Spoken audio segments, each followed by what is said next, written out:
Pag may pang sweldo na ako sa yaya, wag mo na. Hindi kaya mag-isa. Boom! Ako. Tumutunog talaga. Pag si Kuya Mark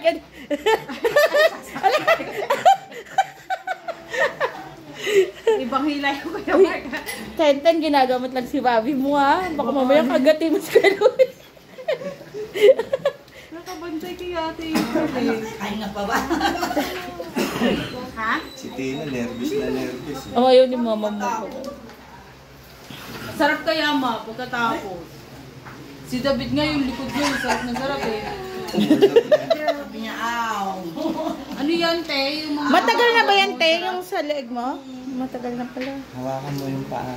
Hawakan mo yung paa, Te. Ano, pigilan mo kasi baka lumusot kami. Mapasipa si Ate April. Ganon. Ganun. Yan. Sige, lakas ang pwersa Huwag mo. mo lalabas dito. Mamaya ikaw na nakadala doon.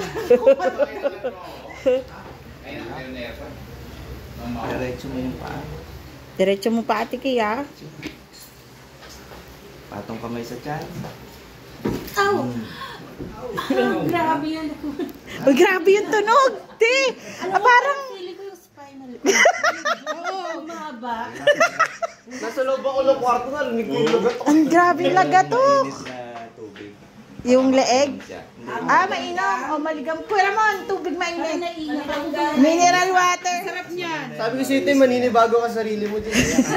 May certificate yung si Kuya Louie. Huwag ka mag-alala na eh. Ano yun? Ang Kilala muna namin yung ate Ace. Garden of Life. Grabe Kuya Louie, ilang buwan kong ininda yun. Tingnan mo mga... Si Kuya Louie lang pala sagot. Mineral water, Kuya. Tama, pumula ang mukha niya. Sobrang galing ni Kuya Louie, namuti si mo. Pinawisan ako. Hindi ready siya. Sarap niyan.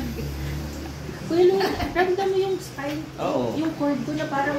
Banat eh. Grabe, Te. Tumunog sa'yo. Si ate Ace eh. Narinig namin. Hanggang dun sa may buntot niya yan eh. Oh, Hindi nakaupo kasi magdamag siya. ikaw na yata pinakamalakas kong narinig. Sa trabaho eh. Sa stress ba yan, Kuya Louie? Galawin mo nga leeg mo. Kanan ka. Kaya pa, Te. Masakit. Sabihin mo kung may masakit. Wala ko yan. Parang Wala na. tumangkad ako. Tumangkat si Ate April. Kaya pagdating mo sa bahay, hapa. Giraffe na pa. Ano yung hirap na pala? Yung spinal cord ko na compress. Lalo na yung dito na...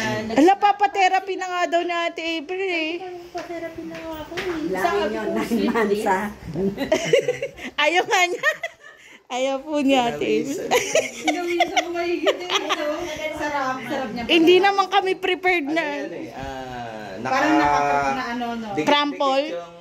Yung cervical niya, nakadikit lahat na gano'n. Kaya ipit na ipit yung ugat doon sa leeg niya. Dahil ba mga 8 hours ang nakaupo? Tsaka nakaganon ka. Nakaupo. Sa computer kasi siya. Diba? Siguro, Kuya Louie, mga 6 months na.